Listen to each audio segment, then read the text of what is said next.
South ఇండియాలోని అతి తక్కువ ధరలకి రత్నాలనందించే ఏకైక సంస్థ 6JVR. హెచ్సియు వివాదానికి టెంపరీగా సుప్రీంకోర్టు బ్రేక్ వేసింది. ఇక్కడ ఎలాంటి చర్యలు చేపట్టవద్దని, ఎలాంటి కార్యక్రమాలు చేయొద్దని చెప్పేసి సుప్రీంకోర్టు స్టే విధించింది. ప్రస్తుతానికి ఇష్యూ ఆగినా కూడా తర్వాత అయితే మళ్ళీ కంటిన్యూ అయ్యే అవకాశాలే కనిపిస్తున్నాయి. అయితే ప్రస్తుతం మనతో పాటు ప్రొఫెసర్ వెంకటేష్ గారు ఉన్నారు. హెచ్సియుకి సంబంధించి ఒక్కసారి అసలు ఆయన ఏం చెప్తారో చూద్దాం. ఎందుకంటే ఇంతవరకు స్టూడెంట్స్ మాట్లాడడం చూసాము.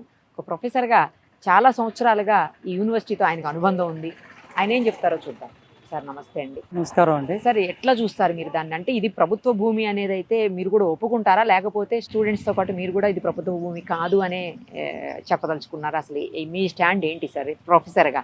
ఒకటి, ప్రకృతి సంపదలో భాగమైనటువంటి భూమి అనేటువంటిది ఒకసారి అది రిజిస్ట్రేషన్ తర్వాత మ్యుటేషన్స్ అనేటువంటి ట్రాన్స్ఫర్ కాకపోతే ఒక వ్యక్తికి కానీ ఒక సంస్థకు కానీ అది ప్రభుత్వ భూమి కిందగానే ఉంటుంది. అయితే మనం ఈ యూనివర్సిటీ ఆవిర్భవించినప్పటి నుంచి కూడా ఇప్పటి వరకు జరిగినటువంటి పరిణామ క్రమాన్ని చూసినప్పుడు 1970 దశకంలో 1974లో పార్లమెంట్ చట్టం ద్వారా వచ్చినటువంటి ఈ యూనివర్సిటీ మొత్తం భారతదేశంలోనే భారత రాజ్యాంగంలో అంతర్భాగమైనటువంటి ఒకే యూనివర్సిటీ. ఆర్టికల్ 371(d)(e) ప్రకారం వచ్చేసి యూనివర్సిటీకి వచ్చేసి పార్లమెంట్ చట్టం చేయడం అనేటువంటి జరిగింది. ఆనాడు దేశ ప్రధానమంత్రి అయినటువంటి శ్రీమతి ఇందిరాగాంధీ రాష్ట్ర ప్రభుత్వాన్ని డైరెక్షన్స్ ఇచ్చింది. కొత్త ఈ విశ్వవిద్యాలయం వస్తుంది 6 పాయింట్ ఫార్ములాలో భాగంగా. ఆనాటికంత వచ్చేసి 1969లో ప్రత్యేక తెలంగాణ ఉద్యమం, ఆ తర్వాత జయాంధ్ర ఉద్యమాన్ని అన్నింటినీ కూడా ప్యాసిఫై చేసి 6 పాయింట్ ఫార్ములా వచ్చినప్పుడు అందుకు అనుగుణంగా ఈ విశ్వవిద్యాలయాన్ని కేటాయిస్తున్నాము. సో అందుకు భూమిని వచ్చేసి కేటాయించమన్నప్పుడు రాష్ట్ర ప్రభుత్వం కూడా వెంటనే స్పందించి భూమిని కేటాయించింది. దగ్గర 2200 ఎకరాలకు పైన భూమిని ఇచ్చింది. ఇచ్చిన వెంటనే కూడా ఒక విజనరీ వైస్ ఛాన్సలర్ అనేటువంటి గురుబక్ష్ సింగ్ గారు వెంటనే మొత్తం ఈ ప్రహారీ గోడనంతా కూడా 2 కోట్ల పైగా ఖర్చు పెట్టి నిర్మాణం చేశారు. ఓకే, దీన్ని పరిరక్షించాల్సినటువంటి అవసరం ఉంది భూమిని, ఎందుకంటే భవిష్యత్తు ఉంది అంటారు. అయితే 1970-80 దశకం వరకు కూడా ఈ ప్రాంతం చాలా ఒక ఇంటీరియర్ ఏరియా. అవును, కరెక్ట్. ఈ ప్రాంతానికి వచ్చేసి భూమికి వచ్చేసి పెద్ద విలువ కూడా ఏం లేదు. ఈ పక్కకి రావాలంటేనే జనం కూడా చాలా భయపడేటువంటి వాళ్ళు, ట్రాన్స్పోర్ట్ కూడా లేదు. అటువంటి ఒక వనంలో వచ్చేసి ఇక్కడ విశ్వవిద్యాలయాన్ని ప్రారంభించడం, ముందు వచ్చేసి సరోజిని నాయుడు వాళ్ళ ఇంటి దగ్గర మొదలుపెట్టి ఆ తర్వాత వెంటనే ఇక్కడ షిఫ్ట్ చేయడం అనేటువంటిది జరిగింది. సో అటువంటి పరిస్థితుల్లో అది అంత సీరియస్ ఇష్యూ కాలేదు. 1990 దశకం నుండి కూడా ఒక పక్క కార్పొరేట్ క్యాపిటల్, గ్లోబలైజేషన్ ప్రాసెస్, తర్వాత ఈ పెట్టుబడి పెట్టేటువంటి వాళ్ళు, సంపన్న వర్గాలు అనేటువంటి వారి సంఖ్య పెరుగుతున్నటువంటి క్రమంలోనే ఈ భూమికి వచ్చేసి విలువ అనేటువంటిది కూడా పెరగడం మొదలైంది. అప్పటి నుండి మనము 3 దశలు అనేటువంటి చూస్తాం. 1990 దశకం. 1990 దశకంలో ఆనాడు రాష్ట్ర ముఖ్యమంత్రిగా ఉన్నటువంటి చంద్రబాబు నాయుడు గారు కొంత పొలాన్ని వచ్చేసి ఇక్కడ ఆర్టీసీ డిపో కొరకు ఇచ్చారు.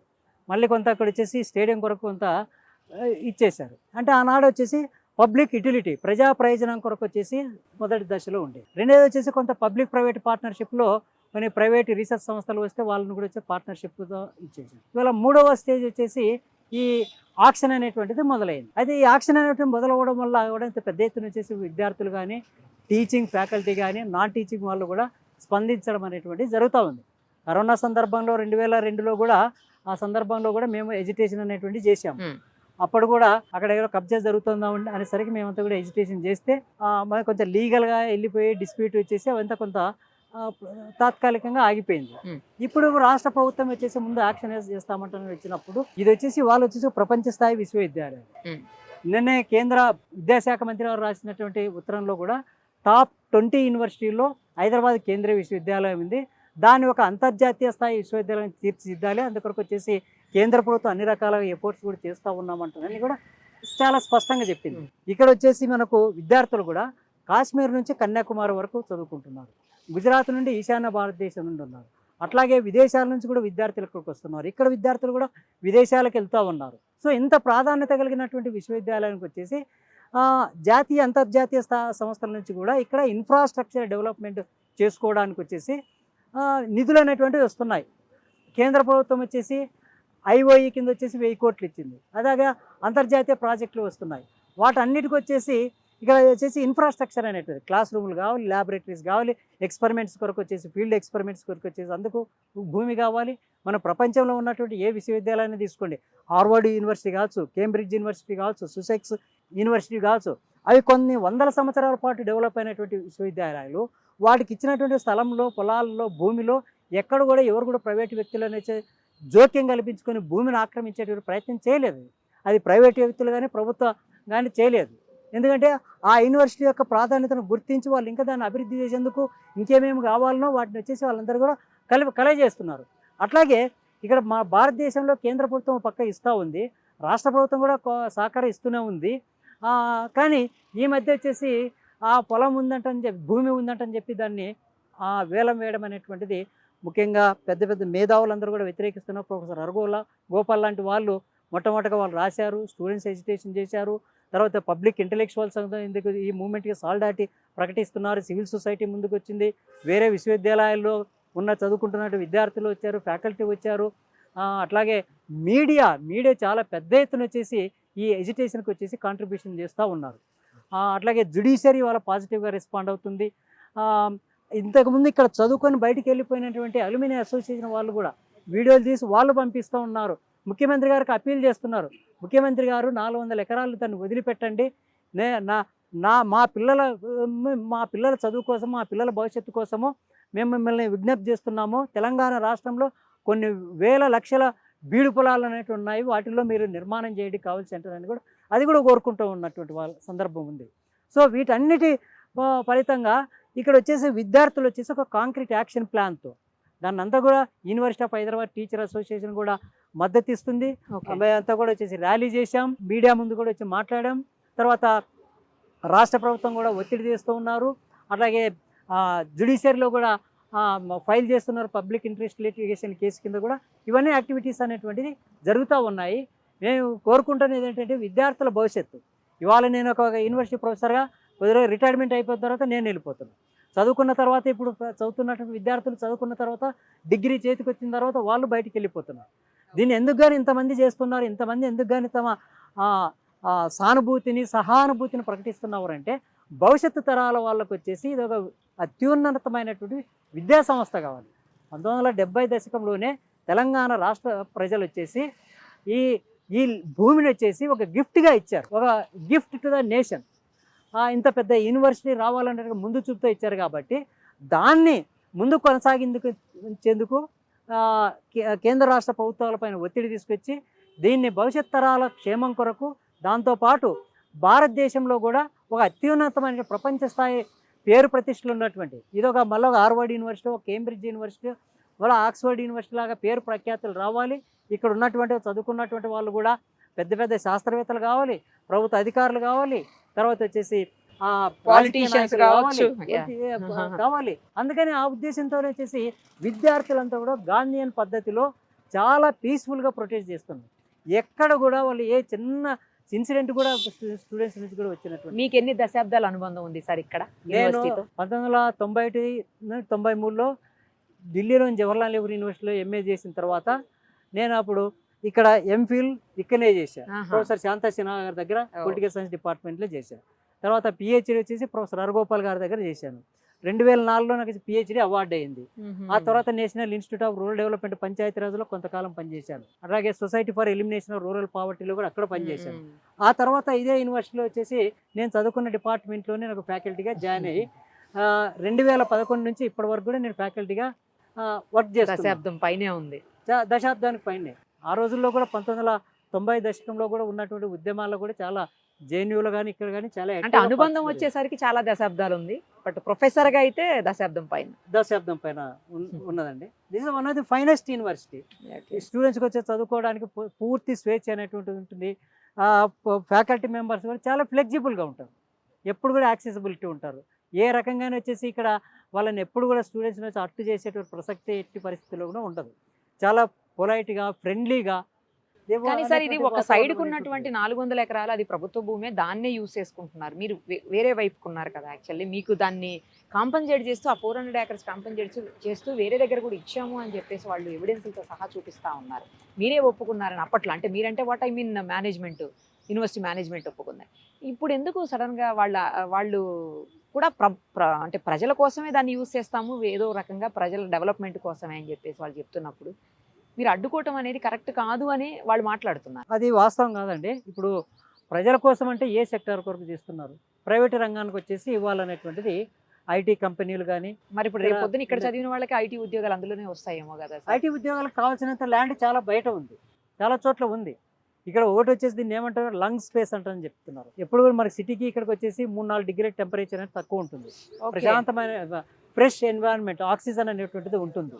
సో వీటికి ఇందుకొరకు దీన్ని అన్నింటిని దృష్టిలో ఉంచుకొని, తర్వాత బయోడైవర్సిటీ, ఇన్ని రకాలైనటువంటి పక్షులు ఉన్నాయి. వాస్తవం చెప్పాలంటే కరోనా పీరియడ్లో మా ఇంట్లో ఉన్నటువంటి వాళ్ళు మేము ఎవ్వరు కూడా కరోనాకి ఎఫెక్ట్ కాలేదు. మా ఇంటి ముందున్న వాళ్ళు లెఫ్ట్ సైడ్, రైట్ సైడ్ ఉన్నటువంటి వాళ్ళందరూ కూడా మీరు ఎఫెక్ట్ ఎక్కడ అయ్యారు. ఉంటారు సార్? మేము తెల్లాపూర్లో ఉంటుంది, ఇదే యూనివర్సిటీకి 5 కిలోమీటర్ల దూరంలో. మేము చేసింది ఏంటంటే ప్రతిరోజు ఉదయమే నేను, మా పిల్లలు, మా ఆవిడ అందరూ కలిసి వచ్చేసి క్యాంపస్లో వాక్ చేసేవాళ్ళం. ఆనాడు ఏముండవు, కుక్కలు ఉండేటివి, లేదంటే సెక్యూరిటీ గార్డ్ అక్కడక్కడ ఉండేవాళ్ళం. మేము అక్కడ పట్టుకొచ్చేసి కొంత ఆహారం ఇచ్చి వాక్ చేసి ఇక్కడ ఉన్నటువంటి ఎర్బ్స్, ఈ ఆకులు ఏవైతే ఉన్నాయో చాలా అత్యున్నతమైనటువంటి పారిజాత వృక్షాలు ఉన్నాయి. ఓకే. తర్వాత వచ్చేసి గెలాయ్, తిప్పతీగ అనేటువంటిది ఉంది. మీరు ఎన్ని రకాలైనటువంటి ఈ ఆయుర్వేదంలో దొరుకుతున్నటువంటి ఎర్బ్స్ ఏవైతే అవన్నీ కూడా మనకు ఆరోగ్యాన్ని పెంపొందించేటువంటి వృక్ష జాతులు, మొక్కలు ఇవన్నీ కూడా ఉన్నాయి. మీరు ఏ మొక్కను ముట్టుకున్నా కూడా అది మీకు ఏ రకంగా అంటే ప్రతి మనిషి, హెల్త్ కు ప్రతి వర్డ్, ప్రతి ప్లాంట్ ఓకే. మన మనుషుల కోసం ఉపయోగపడుతూ ఉన్నట్లుగానే ప్రతిదీ కూడా ఏ ఒక్కటి కూడా మీకు ఇక్కడ వేస్ట్గా పోయేటువంటిది లేదు. ఓ. మళ్ళీ అంత బయోడైవర్సిటీ ఉంది. ఇక్కడ వచ్చేసి నెమళ్ళు నాట్యం చేస్తుంటాం, మా పక్కల మేము నడుస్తూ ఉంటాయి. మేము క్యాంపస్లో ఉన్నప్పుడు జింకలు మా ఇంటి ముందుకు వచ్చేవాళ్ళు. ఓ. మా పిల్లలు వచ్చేసి వాటికి తిండి ఇది క్యారెట్స్ తినిపించేటువంటి వాళ్ళు.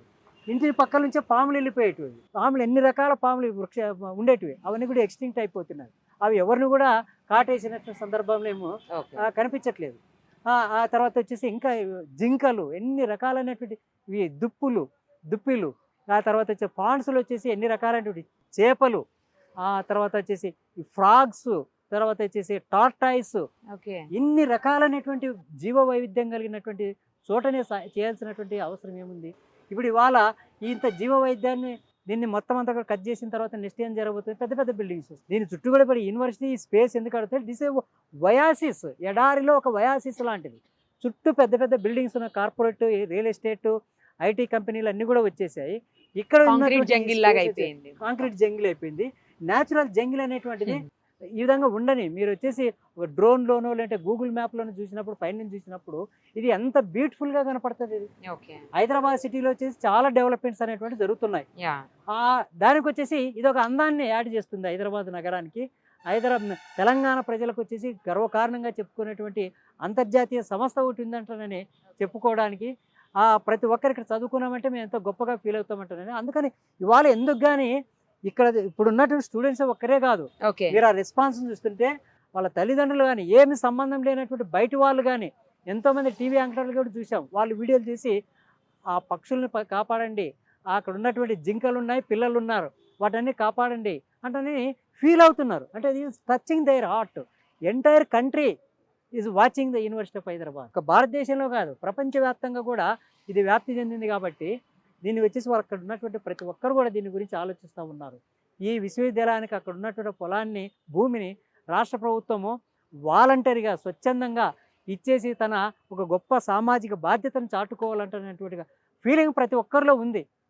సో ఆ బాధ్యతను రాష్ట్ర ప్రభుత్వం నిర్వహించాలి. అట్లేగా ఇదే విశ్వవిద్యాలయం చదువుకున్నటువంటి వాళ్ళు, ఇవాళ ఉప ముఖ్యమంత్రి బట్టి విక్రమార్క కానీ హిస్టరీ డిపార్ట్మెంట్లో, మా డిపార్ట్మెంట్లోనే చదువుకున్నటువంటి పొలిటికల్ సైన్స్ డిపార్ట్మెంట్లో చదువుకున్నటువంటి మన శ్రీధర్ బాబు గారు కానీ, వీళ్ళు ప్రత్యేకంగా శ్రద్ధ చేయాల్సినటువంటి అవసరం ఉంది. భూమి అనేటువంటిది ఎన్నో చోట్ల దొరుకుతుంది. ఇక్కడ దీన్ని ఇంకా ఎక్స్పాండ్ అయిపోతే, ఇప్పుడు ఈ యూనివర్సిటీ 74లో వచ్చింది, 2025తోనో లేదంటే 2055తోనే ఇది పూర్తి కాదు కదండి. తరతరాలుగా ఉండబోయేది, 100 సంవత్సరాల పాటు ఉండబోయేటువంటి సమస్య. ఆక్స్ఫర్డ్ యూనివర్సిటీ ఎప్పుడు వచ్చింది, ఎప్పుడు ఏ శతాబ్దంలో వచ్చిందండి? అవన్నీ కూడా ప్రపంచ స్థాయి విశ్వవిద్యాలయం.